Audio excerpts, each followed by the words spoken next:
नमस्कार विद्यार्थी मित्रांनो, आपल्या सगळ्यांचं स्वागत आहे आपल्या SOC क्लासेस या यूट्यूब चॅनलवर आणि ॲपवर.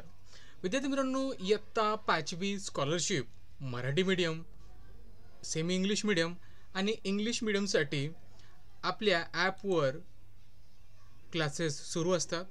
वर्षभर चालणारे क्लासेस आहेत आणि हे क्लासेस जनरली फेब्रुवारी-मार्च महिन्यामध्ये सुरू होतात आणि आपल्या फेब्रुवारी महिन्याच्या एंडमध्ये बरोबर 2025 मध्ये म्हणजेच 2026 साठी आपले क्लासेस 26 फेब्रुवारी 2025 ला सुरू होत आहेत. ही 2 महिन्याची डेमो बॅच आहे आणि ॲब्सोल्युटली फ्री आहे. तुम्हाला एकही रुपया देण्याची गरज नाही या बॅचसाठी. ही बॅच फक्त 2च महिने चालणार आहे आणि नंतर तुम्हाला कंटिन्यू करायचं असेल तर एकदम माफक दरामध्ये तुम्हाला आपले क्लास जॉईन करता येईल. याच्यामध्ये बघा, मागील 7 वर्षाचे पेपर सोल्युशन, अभ्यासक्रमानुसार प्रत्येक घटकावर व्हिडिओ, प्रत्येक घटकावर टेस्ट, पेपरपर्यंत ऑनलाईन सपोर्ट आणि वर्षभर चालणारे क्लासेस आहेत. या सगळ्या गोष्टी तुम्हाला एकदम माफक दरामध्ये मिळणार आहेत. तुम्हाला जर जॉईन करायचं असेल तर आताच आम्हाला या नंबरवर व्हॉट्सअप करा 73 85 11 77 83 वर. चला, मला तुम्हाला एवढं सांगायचं होतं. चला बघा विद्यार्थी मित्रांनो, आज आपण स्टँडर्ड 5th स्कॉलरशिपसाठी जो तुमचा पेपर 2 आहे सेमी इंग्लिश आणि मराठी मीडियमचा, त्याचं फर्स्ट सेक्शन जो आहे इंग्लिशचं ते आपल्याला इथं बघायचं आहे. एकदम सोपं आहे, जास्त अवघड नाही आहे. तुम्हाला फक्त काळजीपूर्वक हा व्हिडिओ सुरुवातीपासून ते शेवटपर्यंत बघायचा आहे. खूप इम्पॉर्टंट मी तुम्हाला सांगणार आहे आणि एक्झामच्या पॉईंट ऑफ व्ह्यू तुम्हाला खूप महत्त्वाचं असणार आहे. चला सुरुवात करूया. तर बघा विद्यार्थी मित्रांनो, पहिला क्वेश्चन काय आहे, select the correct option for the following sentence. आता सेंटेन्स काय म्हणतोय बघा, February follows dash in the calendar year. February follows म्हणजे काय, तर फेब्रुवारी फॉलोज म्हणजे फेब्रुवारी याच्यानंतर येतो कॅलेंडरमध्ये, बरोबर ना. याच्यानंतर म्हणजे कशानंतर, तर जानेवारी नंतर, बरोबर. हे तुम्हाला समजलं पाहिजे. फेब्रुवारी फॉलोज म्हणजे फेब्रुवारी कशानंतर येतो, तर फेब्रुवारी जो आहे फॉलोज म्हणजे काय, नंतर. ठीक आहे, तर तो तुमचा येतोय बघा जानेवारी नंतर, बरोबर. म्हणजे तो ऑप्शन नंबर 4 तुमचं काय पाहिजे, करेक्ट पाहिजे. बघा इथं सिंपल आहे. ठीक आहे, चला त्यानंतर सेकंड क्वेश्चन आहे बघा, how many mistakes of capitalization are there in the following sentences or following sentence. बघा हे सेंटेन्स दिलं आहे, याच्यामध्ये आपण तुम्हाला माहीत असेल की आपण काय करतो, पंक्च्युएशन मार्क तुम्ही लर्न केले असतील. त्याच्यामध्ये पंक्च्युएशन मार्कमध्ये बघा आपल्याला कॅपिटल लेटर सुद्धा इम्पॉर्टंट असतात, की कधी आपण कॅपिटल लेटर यूज करायचं, कधी यूज करायचं नाही, हे पण महत्त्वाचं आहे. तर कॅपिटल लेटर बघा कधी आपण यूज करतो, सेंटेन्सच्या स्टार्टिंगला आपण यूज करतो, बरोबर. हे लक्षात ठेवायचं आहे. त्यानंतर डायरेक्ट स्पीच असेल तर तिथे यूज करतो, बरोबर. एखादं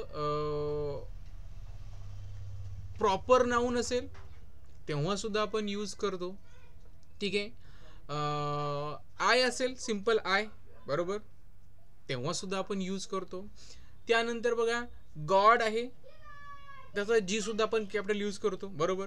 मग इथे बघा सेंटेन्सच्या स्टार्टिंगला म्हणजे इथं हा जो आहे व्हॉट, याचा डब्ल्यू कॅपिटल पाहिजे होता. ठीक आहे, हा बघा एक्सक्लेमेशन मार्क नंतर बघा इथे ए कॅपिटल पाहिजे होता. ठीक आहे, त्यानंतर बघा स्मिता हे तुमचं प्रॉपर नाऊन आहे, सो इथे सुद्धा यस तुमचा कॅपिटल पाहिजे होता. ठीक आहे, म्हणजे या प्रकारे तुमचे 3 मिस्टेक इथे आहेत, राईट आहे. सो ऑप्शन 1 जे आहे हे तुमचं करेक्ट येतं, कारण इथं 3 मिस्टेक आपल्याला कॅपिटलायझेशनमध्ये दिलेल्या आहेत.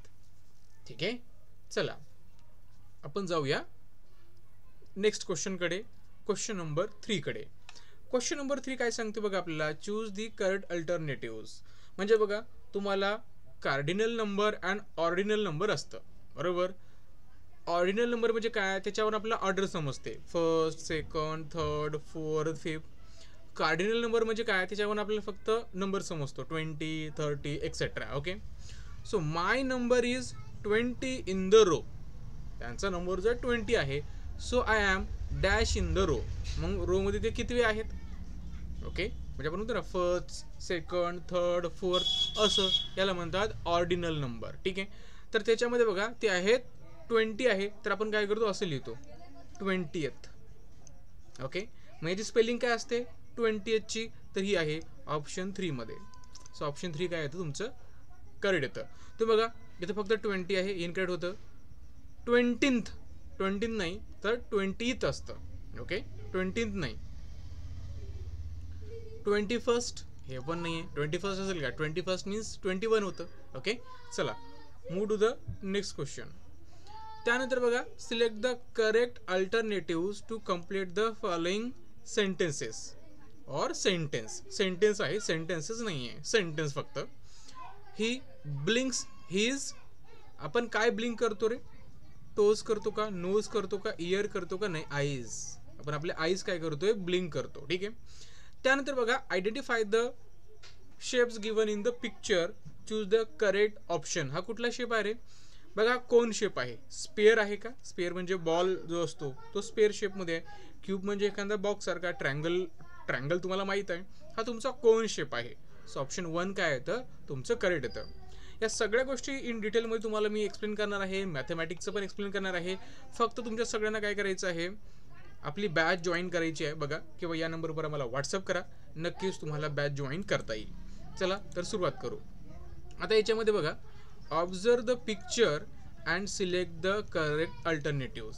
आता या पिक्चरमध्ये बघा काय आहे तुम्हाला दिसतंय, पिक्चरमध्ये काय आहे, इथे काय दिलं बघा, there is a cow dash the tree. आता बघा एखादी गोष्ट खाली आहे तर आपण काय म्हणतो अंडर म्हणतो ना. इंटू म्हणजे काय, एखादी गोष्ट आतमध्ये आहे घरामध्ये आहे तर इंटू, बरोबर राईट. पण खाली असेल तर आपण अंडर यूज करणार, there is a cow under the tree. Okay, so option 3 काय येतं तुमचं इथं करेक्ट येतं. नेक्स्ट क्वेश्चन आहे बघा, choose the incorrect pair from the given alternative. हे काय आहेत कॉन्ट्रॅक्टेड फॉर्म आहेत वर्डचे, तुम्हाला पण मी कॉन्ट्रॅक्टेड फॉर्म डिटेलमध्ये शिकवलेले आहेत. ठीक आहे, त्यावरच क्वेश्चन आलेला आहे. इथे बघा विल नॉट तर वॉन्ट हे करेक्ट आहे, शॉर्ट फॉर्म म्हणा किंवा कॉन्ट्रॅक्टेड फॉर्म म्हणा. शाल नॉटचा शालंट येतं का, नाही, फक्त शँट येतं, शँट हे असं राहतं, बरोबर. त्याच्यामुळे ऑप्शन 2 जो आहे हा तुमचा इनकरेक्ट पेअर आहे. ओके, लेट्स करेक्ट आहे. हॅव नॉटचं हॅवंट हे पण करेक्ट आहे, म्हणजे हे 3 करेक्ट आहेत. ठीक आहे, फर्स्ट नंबरचा, थर्ड नंबरचा अँड फोर्थ नंबरचा. सेकंड नंबरचा तुमचा इनकरेक्ट आहे, तेच आपलं आन्सर आहे. ठीक आहे, चला find the correct alternatives for the following sentences. खालील सेंटेन्सेससाठी तुम्हाला करेक्ट अल्टरनेटिव्ह चूज करायचे आहे. सेल, आता बघा दे सेल गारमेंट्स. आता सेल म्हणजे काय, विकणे, तर विकण्यासाठी कुठला वर्ड आहे त्याची स्पेलिंग काय ते सेल. तर सेल म्हणजे काय येतं तुमचं, तर बघा हा सेल म्हणजे विकणे, तर हा सेल तुमचा इथे येतो. They sell garment in the sale.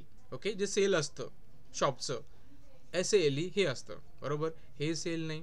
Okay, हे सेल म्हणजे विकणं होत नाही, पण हे सेल होत नाही, म्हणजे ऑप्शन 3 तुमचं काय येतं इथे करेक्ट येतं. नेक्स्ट क्वेश्चन आहे, select the correct option for the following sentences. तुम्हाला करेक्ट ऑप्शन फाइंड आउट करायचं आहे. The sun is always in the dash direction at 6 PM. 6 PM म्हणजे काय, इव्हिनिंगचा टाइम आहे. सो इव्हिनिंगच्या टाइममध्ये सन कुठल्या डायरेक्शनला असतो रे, ओके, वेस्टकडे असतो. Okay, west direction. So option 2 काय येतं तुमचं करेक्ट येतं. तर पुढच्या व्हिडिओमध्ये बघा आपण हा रिमेनिंग क्वेश्चन बघणार आहे. या व्हिडिओमध्ये फक्त आपल्याला 1 to 9 पर्यंत क्वेश्चन बघायचे होते. ठीक आहे, तुम्हाला जर आपल्या क्लासेसमध्ये ॲडमिशन घ्यायचं असेल तर तुम्ही घेऊ शकता. त्यासाठी बघा या नंबरवर तुम्ही मला व्हॉट्सअप करू शकता, किंवा व्हिडिओच्या डिस्क्रिप्शनमध्ये सुद्धा आम्ही त्याच्या लिंक्स तुम्हाला दिलेल्या आहेत. ठीक आहे, त्यावर सुद्धा तुम्ही आमच्यासोबत संपर्क करू शकता. आणि एकदम सिंपल आहे, काहीच तुम्हाला अवघड जाणार नाही. सगळ्यांनी प्लीज एकदा मला व्हॉट्सअप करा, कॉल करा जर तुम्हाला आमचे ऑनलाईन क्लासेस जॉईन करायचे असतील तर. आणि एकदम माफक दरामध्ये असतील, बाकीच्या क्लासवानी अवाढव्य फी नाही आहे, एकदम मामूली फी आहे. ठीक आहे, चला तर मला वाटतं की आपण इथं थांबूया, भेटूया पुढच्या व्हिडिओमध्ये.